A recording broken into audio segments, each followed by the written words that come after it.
You want to? Shh. When he says rolling, we're rolling, dude. Okay, stop. Kill that take. All right, don't worry. I hate you, dude. Oh, this is gonna be a long one. Woo! All right, action. Hey everybody, it's Chris and I'm here with Jose, and today we're going to do a deep dive on user experience, is what you've been asking for, and today we're going to look at Ollie's and dive in deep. I can't wait to get this going. Stick around. Let me try this again. I want you guys to listen to me. Yeah. I design sandwiches. My name is Jose Caballero and I talk about the business of design. I talk about a lot of stuff. My name is Chris Doe and I talk about the business of design. At the center of this operating system, it's about understanding. Jose, can we just tell them what the show title is? I hate you, dude. You are watching The Process. Woo! Woo! All right. Woo! A lot of people on set today. As you can see, it's the ever-evolving set of our show, and hopefully you're catching the little differences that we've added, the flares. But today, for the first time, we have musical director Adam Sanborn in the house. He's going to be doing some sound effects. Adam, give us a little something. Oh, come on, that's a little grandiose, grandiose. All right, that's good. And so, as always, we have Andrew running the cameras, directing our show, Aaron behind the camera, and Sang and Jamie with your questions, hopefully representing the audience. So last week we had a question from the audience. Jamie. From Jamie, the audience. Okay. I'm like pointing at the audience. So, and it was about user experience because we did a redesign, or we were doing a design of a landing page, and it's like, okay, that's great, that's a page, but how do you define a site? So we're doing Ollie's, which is a real client, a blind client, and I wanted you to introduce who the client is and what you've done for them so far, and talk a little bit about the client relationship and what we need to do next on the project. Okay, let's make this really brief, and then we'll jump into it, yeah? Yeah. All right. Yeah? Go. Okay, so Ollie's is a client that we developed a relationship with. They're a Canadian base, kind of on the central west coast of Canada, and it's a wonderful fishing lodge. We've designed the landing page for them, and now they've come back and asked us to take care of the rest of the site. And it's a rather robust site. There's a blog, there's photo albums, there's a whole bunch of features to it, and so I thought I would turn to you and get some guidance on how to do that, and we're going to do this in real time with you as we're doing it. The slide that I have on here is really one about alignment.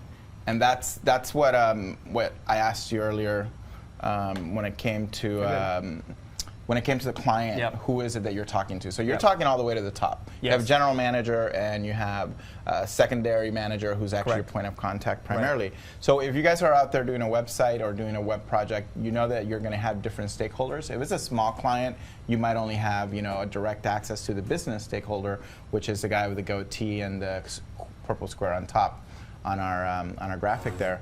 But specifically, you're going to also be talking to tech and to design. So we have the designer on the project sitting there.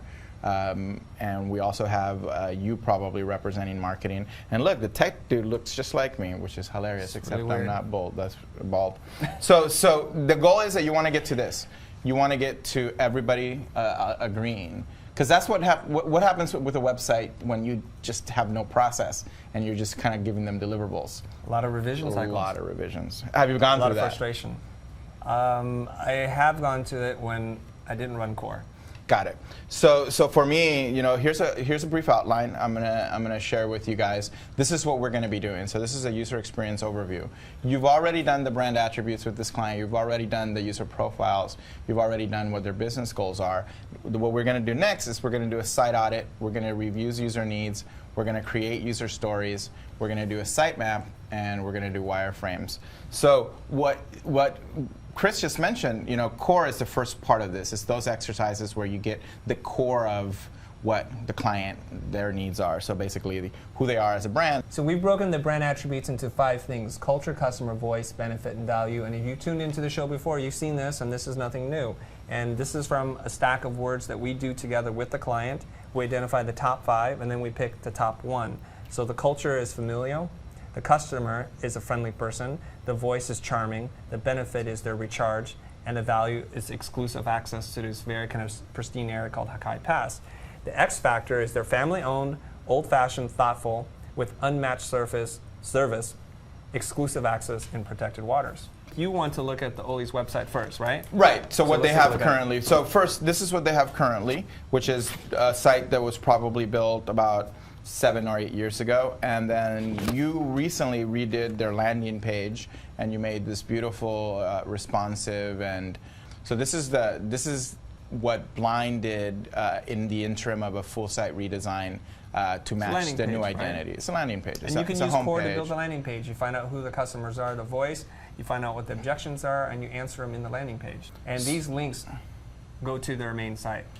And so now the challenge is, how do we design the main site so it's consistent with the entire now experience? It's actually an entire experience. Okay, so if you click on any of those links, you're going to come to this site, which is their existing site. So from the main site, and we have it right here, we put up the current sections of the site, and this is called the site's taxonomy, and that could be a site map. Basically, it's how it's organized, how it's structured at a macro level. Or something like that. It's like an org chart. You want to get a sense of where the current site is and what content and what features they already have existing. And then next, we're going to do an audit of their competitors, and here's what we're going to look for. So here's the first one. Chris, talk to me about this one. This is a very high-end lodge. It's called West Coast Resorts. They're not in the same area, so they're not necessarily competing for the same customer, but this is at the very highest end. That picture of the helicopter, they actually helicopter people into the lodge, and it's on land, and then they bring them out these boats. So I'll give you a quick assessment at a comparison standpoint. What I'm looking for is what's working well here for them and what doesn't work well. Right. I think something that works well for them here is that they have up here, they have the phone number ready to go in the case people call. It's a little small, but it's there. The main sections are home, lodges, packages, about, promotions, events, book now, already, contact. Okay. I have a question. Yeah. Is the idea that you would design the sequence of menus based on the hierarchy or the journey? Like, I want to know first like what the lodges look like, and then the packages, and then what is that one called? About. So the less important it is, the more on the right side it is. Is that? Yeah, it's really based on priority. The L shape, the top left is the most important thing. That's why the logo goes in the top left, and right below that, they chose to put their navigation below the image. Is it good or bad? Why is that? Why is it was the a top choice. left? It was why the top left is because in the Western world we read from left to right. Exactly. And the top is what you see first. Same rules apply for a newspaper or a book layout. It's the same thing. So, and you're correct that the hierarchy is from left to right, and you have to prioritize those. Overall, the site is clean. It looks good. It does have certain narrative to it. It does view specials, read fishing reports, view photo gallery. These are all the things that somebody's going to need to look at in order to choose whether they're going there. So, and then you can book. I'm just going to look at their form, at their booking form. I'm looking to see how they're actually doing the booking and how detailed their form is, how easy it is to do. Is the type big enough, for their particular customer types? It's solid. This whole site is very solid. They got their stuff together. Here's the second one. This is Langara. Langara. So again, a lot of these are probably using templates, like WordPress templates. You can actually even see it, that there's some similarities between them already. What do they have? Everybody's going to have something similar. So our experience, our lodges, plan your trip, stay connected. Okay, so they did something a little different. They made it simpler. They made a menu simpler. Also, this sub-menu is a very popular menu, or it's been popular for the last couple of years, where it has an additional amount of information. So it has a picture of the phone number, and it has the sub-menu. Everything is there. It's like, boom, you can see it right away. You don't have to spend a lot of time looking for what you want. You don't go to another section, etc. I have a question. Yeah. How do you feel about a sub-menu that there's like almost 12 items there? That's a lot of stuff to me. Let me share just my point of view, and I would love to hear yours, is I think people try to make their sites do too much. They're trying to replace a whole bunch of different things, and I get into that, and it starts, and you get into sub-menus and sub-pages. I get really confused. I want to know what the experience is like. I probably want to hear some testimonials. I want to know what it costs, and then I want to book my trip. After which, I think there may be other sections and ways to handle all the other information that you need, your itinerary and all that other kind of stuff. So the question is, who's actually the person who's going to be planning the trip? In this case, it's just the one of two people. Users. It's either the individual, and chances are it'll be, if it's a husband or wife, it'll be the husband who plans the trip, or it'll be a corporate event planner. But those are not that common with my client. Right. So then the next thing is you're going to look at is intent. Because the attitude you have is very common, especially with people like us, creatives. We're a little bit shorter attention span. The fight is going to be to make it as simple as possible. I brought up Sandals Resorts, which is a really large corporate resort. Again, you can look at competitors outside of the industry, or the direct competitors, but that are still in the general category. So travel it's a category. And if you look at this, they have actually even more menus on top It's of too menus. But again, what I'm saying is, who is the person looking, and what is the intent that they have? So I'm showing you how a really pro a company that spent a lot of money on their site is doing it. So that's it. But you said that you really didn't What like. do we glean from that? Because I'm overwhelmed by those kind of sites. Well, again, who the user is. Right. So if the user is looking, in this case scenario, Sandals has a lot of locations. Ollie's doesn't, and Ollie's might not need to have that type of menu. Right. I'm just like this one doesn't. This has a traditional sub menu, and now there's even the trend for Well, like this one has multiple not having modules, but- menus. So like people like if you can self-guided. simplify it, if you simplify it. Tell stories. But again, it's a conversion issue. So it becomes, what is the function that you want the site to do? Okay. Is the site about booking, or is the site about convincing? And it has to do both. You could even separate them if you wanted to, like bookolies.com versus like the experience or something like that. Okay. All right. Then you get into content management. What platform are they going to be using? All this kind of stuff. All right. All right. So we looked at the sites, and what we did is that we put the current structure up here for Ollie's. So if we go back to Ollie's, Ollie's has contact us, welcome, your destination, great fishing, our lodge, trip planning, your adventure. It has too many sections, so we already know that it needs to be consolidated, and it has a lot of content and is somewhat dense. But overall, it's not a bad site. And those little icons on the left column there. Yeah. There's other links, so like the decade. TripAdvisor. Look at that. Look, no, keep going. Right there. That's another link. So we have You have a links lot. within links, and it's a massive site. So here's what you're going to get from the client. The client's going to want to make sure that a lot of this legacy content is still addressed. Okay. So the biggest challenge with websites is content. I'll give you an example. This same issue on a redesign with multiple stakeholders. We did a work session, a live work session with the client in the room, where we put up what our new recommended content structure is, and we asked them to get up and move things around. And they did. The client got up, no, I want to have this over here. No, I want to have this over there. Literally the same way that, like if I go back here to our set, these are stickies, so they're movable. No, I want to put that over here, etc. There's all these exercises that you can do to determine what the navigation is. But let's keep on moving, because we need to keep the flow going. So what you're looking for in the audit, in the site audit, what works well, what's the industry standard. So the next thing is after the site audit is, let's talk about the user needs. Chris, can you show us the user profiles? So user profiles. Here's one. His name is Joe Johnson. We pick a fictitious name. He is CFO of Weyerhaeuser, a kind of a big corporation, right? So his story is he came first time as a guest, has been back several times, 5 over the last 7, so he's pretty consistent, not always. And this is his first time with kids, but as they got older, he goes with his clients, okay? Because they're moving on to college and they have other lives to lead. So he's an active outdoorsman. They describe him as a hunter, and we even get into things like what kind of hunting, white-tailed deer, goes to Argentina to hunt with college buddies. So he's a big time guy. Obviously, he has money because he's doing things that require money in order to do. And the story goes on. His father passed away, and in 2008, the company took a little bit of a dive, so he skipped a year. So his story too is he comes to get away from pressure, the busy life of a CFO type. He needs to relax and kind of reset his clock. So when it pertains from the site, here are the things that I'm actually gleaning from that profile. He's a repeat customer, so he might be somebody who requires, maybe like a login, like you're already logged in and you have an account potentially if you wanted to. Also, he's a CFO, so he's going to be analytical and potentially somewhat cost conscious. So if I were to go deeper and define the needs on there, he needs to see packages. Like he needs to see what total package is on one page. He's probably going to want to download it and print it because he's older and he's also a CFO. You might have an assistant do it. He might not be the one doing it. That's the other thing. Or that somebody else might be doing it. His wife might be him. doing it. He's used to that, to not doing it. So already, just out of that profile, I gleaned a lot of information on how and what content needs to be done. And you need to be able to tell that story of what you are understanding from the customer profile to your client. And then you need to be able to say, this is why we made these decisions, because our customer profile, in this case, X name. So let's go to the next one. Okay, do you want to go into his needs or solutions, or you figure that out? Well, no. Oh, you have? Oh, I have jeez. them. Okay, so why don't you do this? Spend less time on the other stuff and go straight to this. So what are his needs? His needs is he's used to having everything looked after for him. Okay. So he wants white glove service.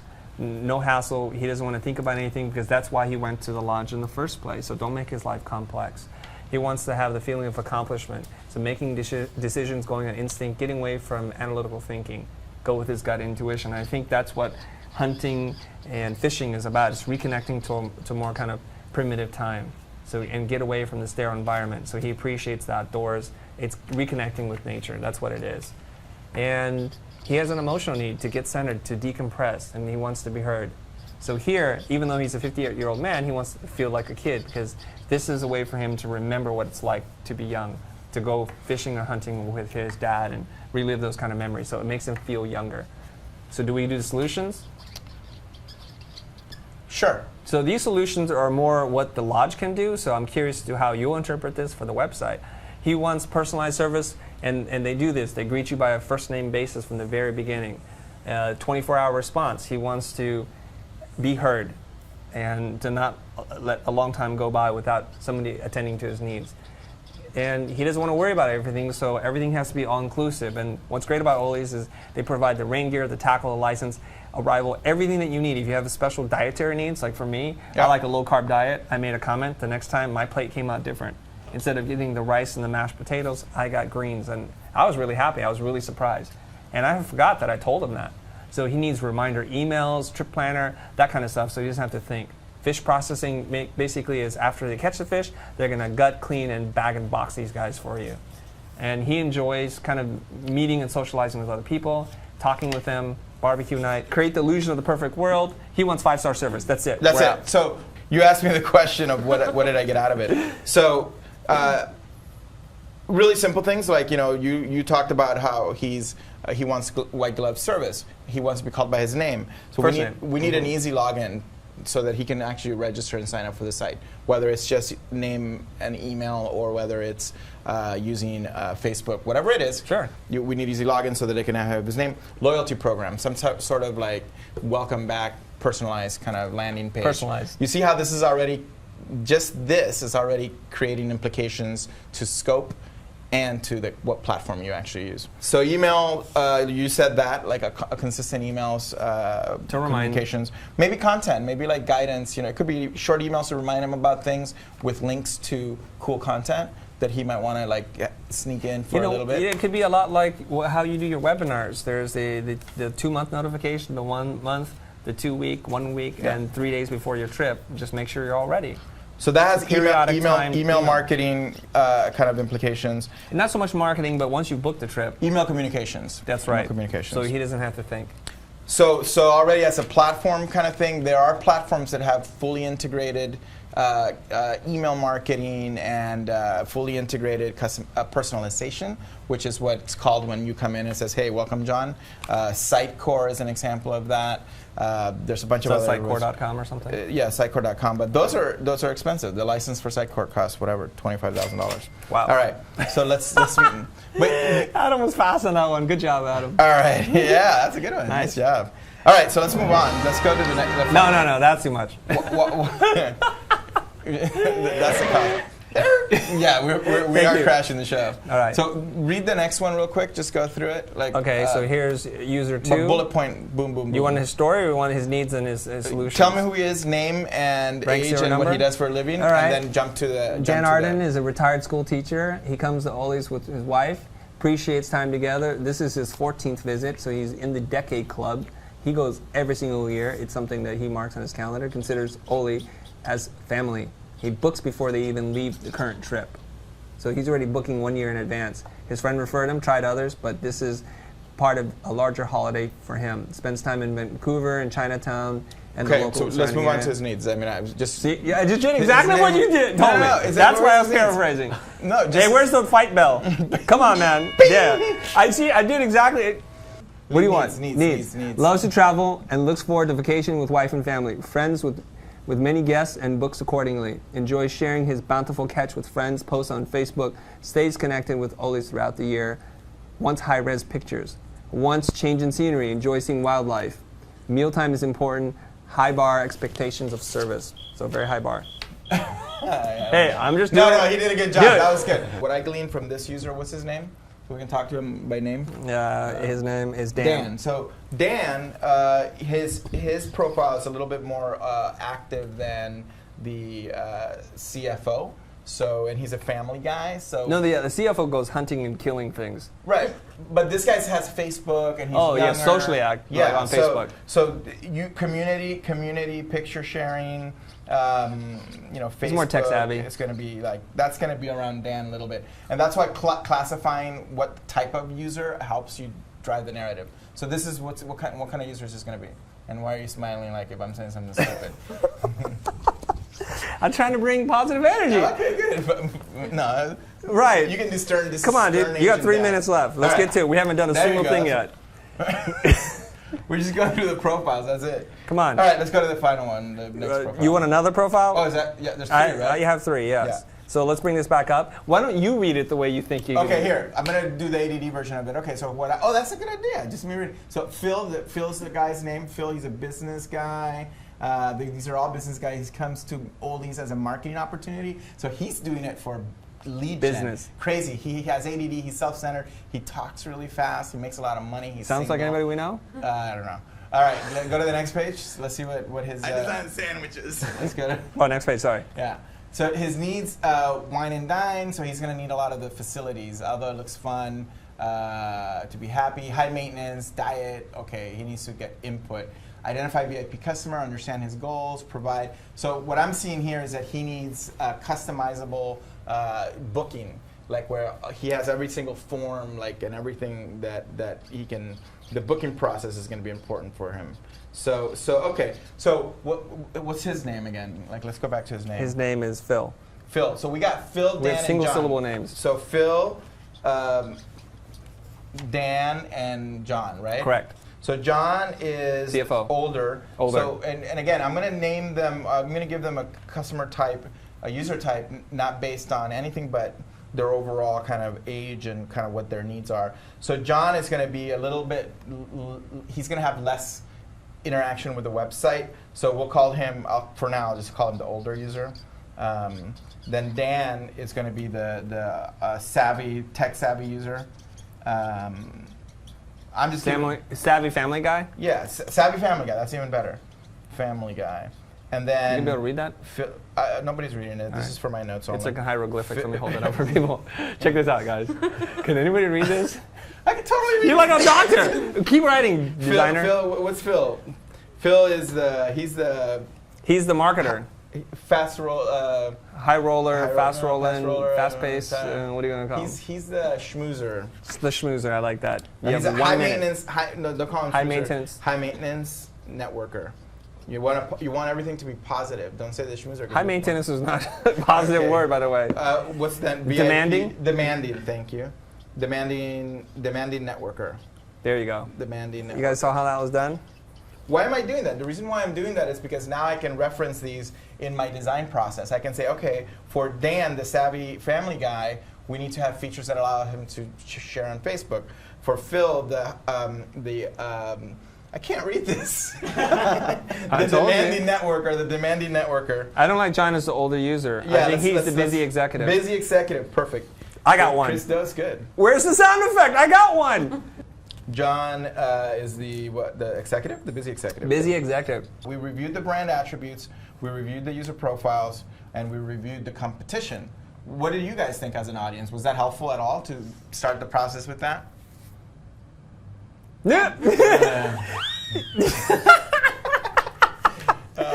So all the users you introduced seemed like they were more returning customers, and good point. a lot of the examples you showed were about really selling the destination, maybe to someone who hasn't been there Yes. before. So is that a user? That should be another user profile, the desired customer. So I think that's actually a really great question. Yes, that should be another user profile. The first-time customer, basically. Somebody who hasn't attended yet.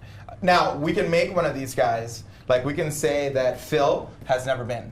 So that's easy enough because we then have to convince him. He's been to other resorts, and we can talk about what resorts he's been to, or we can find out and do a profile around him. So that's great. It's a good question. So what I want to... Wait, there's another question I here. have a question. Since their original site has tons of content, and earlier in the show you said they might want to keep the legacy, but we would like to simplify this site down. How do you speak to the client and convince them? Great freaking question. Yeah. So what you just asked, by the way, if you're out there and you're Here it watching comes. this and you are designing websites for clients, you felt this before, this pain, the content issue. So content is what screws up every web project. Because you might actually build a really nice site with no content, like just with lorem ipsum, and then the client's supposed to put the content in because it's in like a content management thing like WordPress, and they'll take 6 months to do the content or 3 months. They're busy. Do they have a web team in-house? No. Right?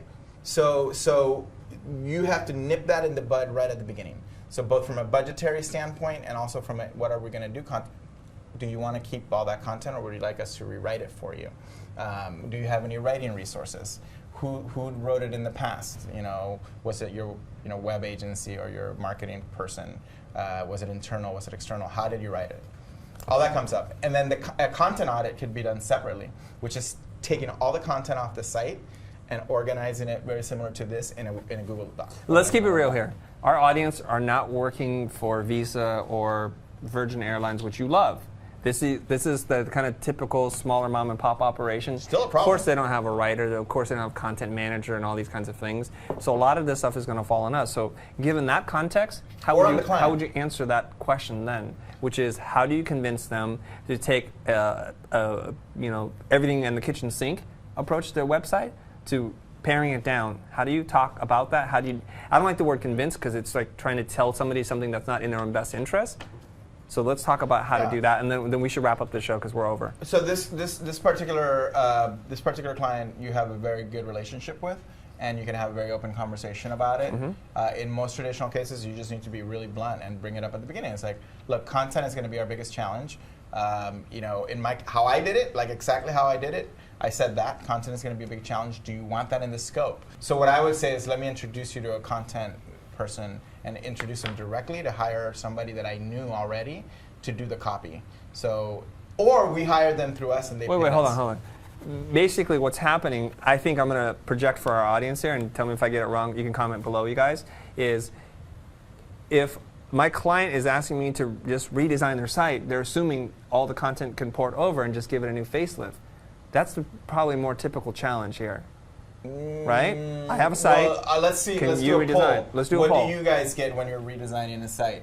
I think that if you leave that as an assumption and if you assume... It's not even an assumption. It's a mandate at the beginning of the project. But also, responsibly speaking, if the site was designed so long ago, you want to update the content. You want to make it shorter. You want to make it more concise. You want to make it more web-friendly. They have a freaking novel in there. Yeah. So, like, it's your account. You're being asked as a professional to redesign a site. If you look at it as just design, if design without content is like weird. Like if they ask you to do a book, design a book, but you don't deal with there's typos in it. So there's no content. the job of the designer in this case is not to give it a facelift, which is using existing copy and updating the graphics and the color palette and keeping it more in line with what's happening today.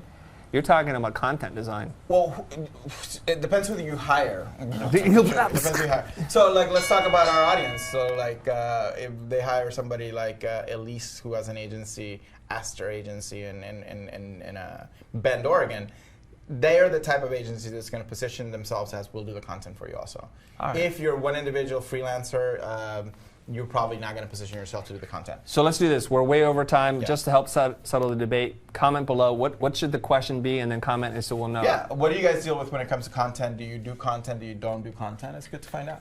Okay. Great argument. Right. Boom. So in the next segment for this same thing, we're going to continue and we're going to actually do create user stories. So thanks for tuning in for episode 1 of UX Design for Ollie's. And we're going to keep going here. Thanks, guys. See you next time.